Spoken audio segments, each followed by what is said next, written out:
Hey, good morning. This is Joe from Citrus County Porch Life, bringing you a daily word for men for February 22nd, 2025, Saturday.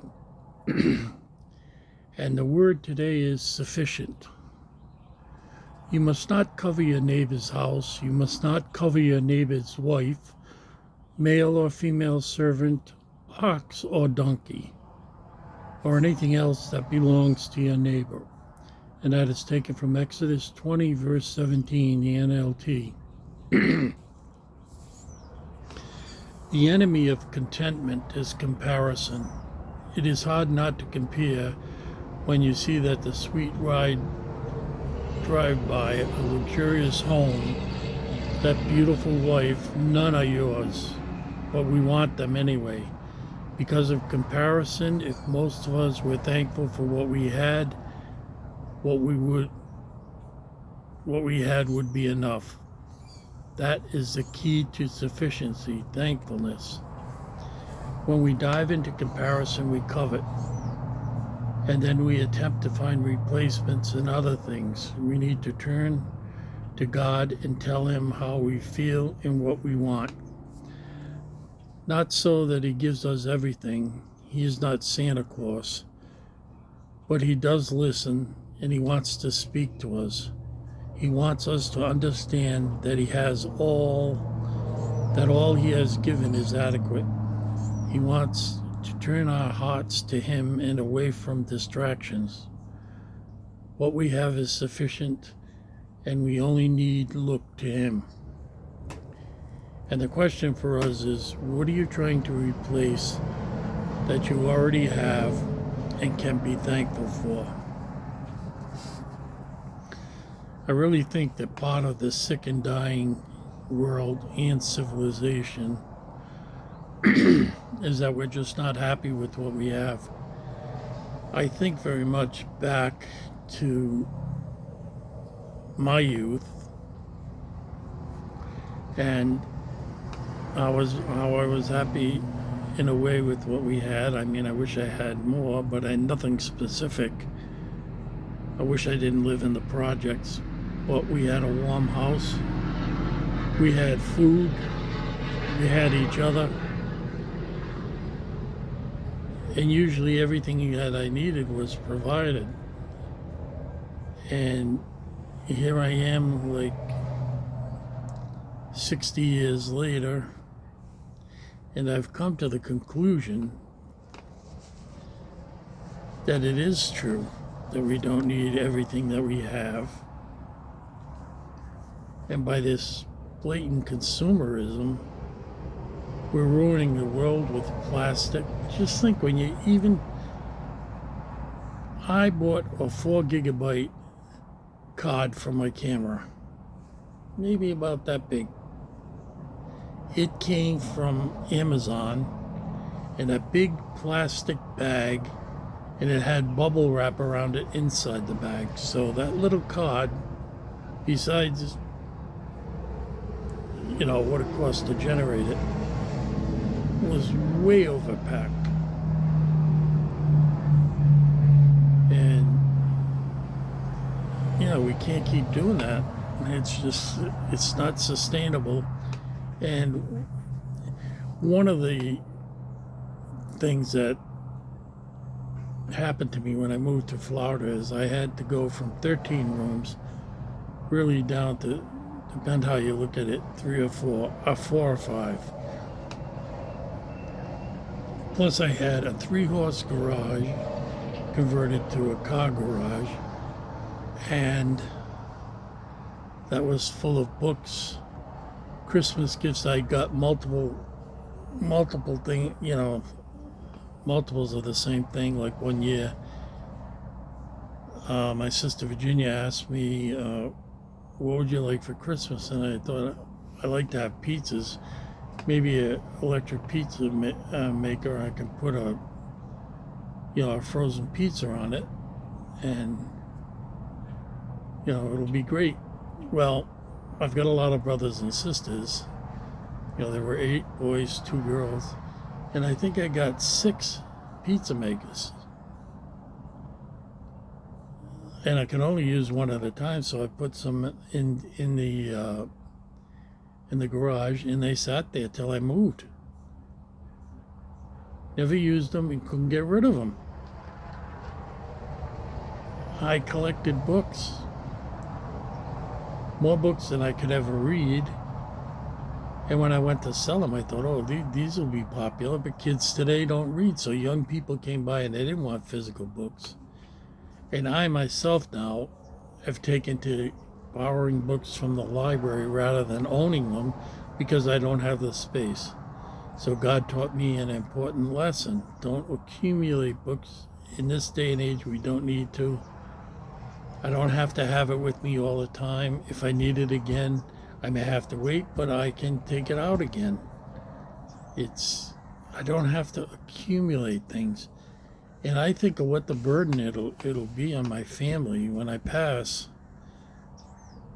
because all the stuff that I put out in my yard to to sell, the only thing that sold were my tools because they never go out of favor. And savvy guys will come by and buy up your tools cheap, and it was cheap. I was trying to get rid of them, and that's what happened. And really none of the other stuff sold. And right now, what are you trying to replace that you already have? Well, I have a car, but I parked it outside of my house, right in the street, right outside my house. And what happened was, I think that one of the gardeners came by and smashed in the whole driver's side. The door closes, locks, but it doesn't fit like it used to. So when I drive down the road, it makes a lot of noise, and sometimes I need an umbrella when I'm in the car and it's raining out. But it runs. There's absolutely nothing wrong with it. It gets me to the math classes that I teach. So I'm just holding on, and I'll drive this one into the ground, mainly because I don't want to pay the taxes on buying a new car. I bought this one in 2006. It was a 2007 Toyota Yaris, and it gets great mileage. If I'm on the highway, it's like 41 miles per gallon. It's a small car, but it fits me, and I'm a big guy.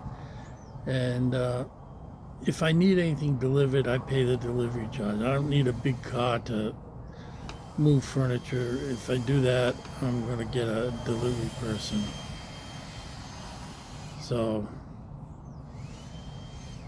and I'm really liking this idea of using books rather than owning them, because to find what I want, I have to go through a list of books, and then all of a sudden I'm down another path, and I'm exploring different areas, because I like sci-fi, I like thrillers, I like mysteries, I like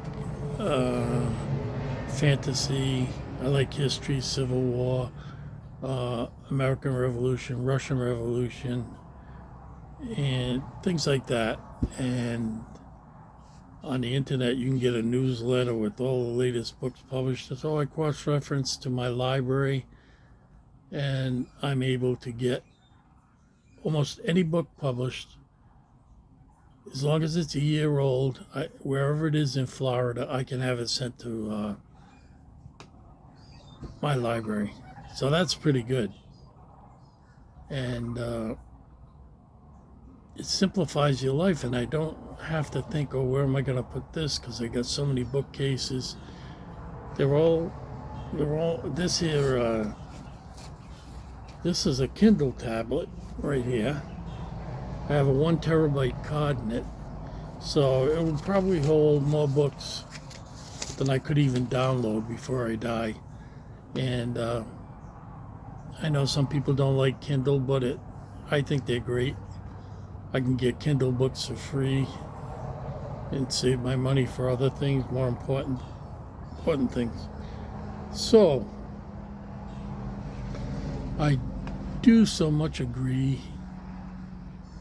I just thought of something when I was swimming in high school. The one thing I really wanted that I didn't have was a pair of eye goggles. I didn't have the money to get them. My parents didn't have the money to give them to me because the pool we practiced at from my high school was the local boys club, and we'd have a 2-hour practice every day during swimming season. And I got so much chlorine in my eyes. I go home, try to do my homework, and tears are coming down, and I couldn't see. And that's what I really wanted. I never did get it till I went to college. They supplied them in college, and so I was lucky to have them. And now I have several pairs here because you can't. It's very difficult, except for little kids, to buy one.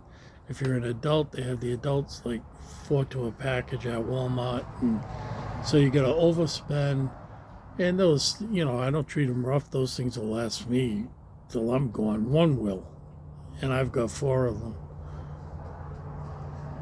So it's not like I'm trying to be an environmental wacko. We should be satisfied with a lot of things we got. The whole world is built on getting small things and packaging them in big plastic. And I attended a necropsy for a manatee here because I'm a registered nurse, and they opened it up to the community, and it's unbelievable the amount of plastic in some of these sea creatures. But I don't want to get off the topic, and I like that last sentence here. What we have is sufficient, and we only need look to Him. So God bless. Have a blessed Saturday, and we will talk to you tomorrow.